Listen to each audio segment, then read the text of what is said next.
$63 இப்போ இருக்குது சார். இது $100 என்ன சார் பண்ணுவீங்க? மிகப்பெரிய பாதிப்பு ஏற்பட போகுது. எவ்வளோ பெரிய பயங்கர கொடூரம் நடந்து போயிடும். மிகப்பெரிய பாதிப்பை நம்ம எதிர்கொள்ள இருக்கிறோம். பயங்கரம். ஆயில் போயிடும், எல்லா பேரும். இந்திய பொருளாதாரமே பெரிய உருக்குலைஞ்சு போயிடும்.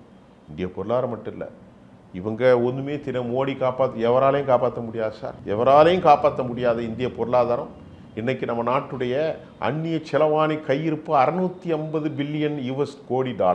நாம் இந்த டாலர் 93 ரூபாய்க்குள்ளே இருக்கிற காரணம் என்ன தெரியுமா? நம்ம பணம் மதிப்பே இல்லாமல் போகிறதுனால இதை நிலைநிறுத்துறதுக்கு ரிசர்வ் வங்கி என்ன செய்கிறான்னா, நம்மள்கிட்ட வாங்கி வச்ச ப்ராப்பர்ட்டி இருக்குல்ல, பாண்டு, அதெல்லாம் விற்று தான் இந்த 90 ரூபாய்க்குள்ளே 91 ரூபாய்க்குள்ளே நமக்கு பிடிச்சி வச்சுருக்கோம். இல்லைன்னு சொன்னால் இந்தியாவினுடைய மதிப்பு அகலபாதாளத்துக்கு இந்திய பணம் போயிடும். 100 ரூபாயிரும். ஒரு டாலரின் மதிப்பு 100 ரூபா கொடுத்தா $1. அப்படின்னா என்ன நடக்குன்னா, சிம்பிளாக புரிஞ்சுக்கிடுங்க, பொருளாதாரம் எதுவுமே தேவையில்லை. நீங்கள் இது வரைக்கும் 60 ரூபா கொடுத்து வாங்கிட்டு இருந்தீங்க காங்கிரஸ் கவர்மெண்ட்டில். ஒரு வெளிநாட்டில் இருந்து ஒரு பேனாவை வாங்குறீங்க, 60 ரூபாய்க்கு ஒரு பேனா, இல்லை 1 லிட்டர் ஆயில் 60 ரூபா, சும்மா ஒரு பேச்சுக்கு. இப்போ மோடி கவர்மெண்ட் வந்த பிறகு அது 100 ரூபா. விலையேறமே ஏறாதா? ஏறும். 2013 60 ரூபா. 2013 60 ரூபா கொடுத்து 1 லிட்டர் எண்ணெய் வாங்கினோம் சார்.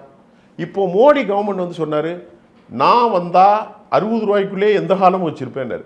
ஐயா மோடி வந்து இப்போ 93 ரூபா ஆகிட்டார். 60 43 ஆகிட்டு. அப்போ நீங்கள் 60 ரூபா கொடுத்து வாங்குகிற ஒரு பொருளை வெளிநாட்டில் இனி 93 ரூபா இல்லை 100 ரூபாய் கொடுத்து வாங்க வேண்டும்.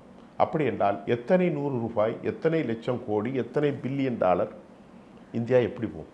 நல்லா கவனிச்சுக்கிடுங்க. இதெல்லாம் புரியாது. எங்கே புரியும் இந்த பிள்ளைகளுக்கு?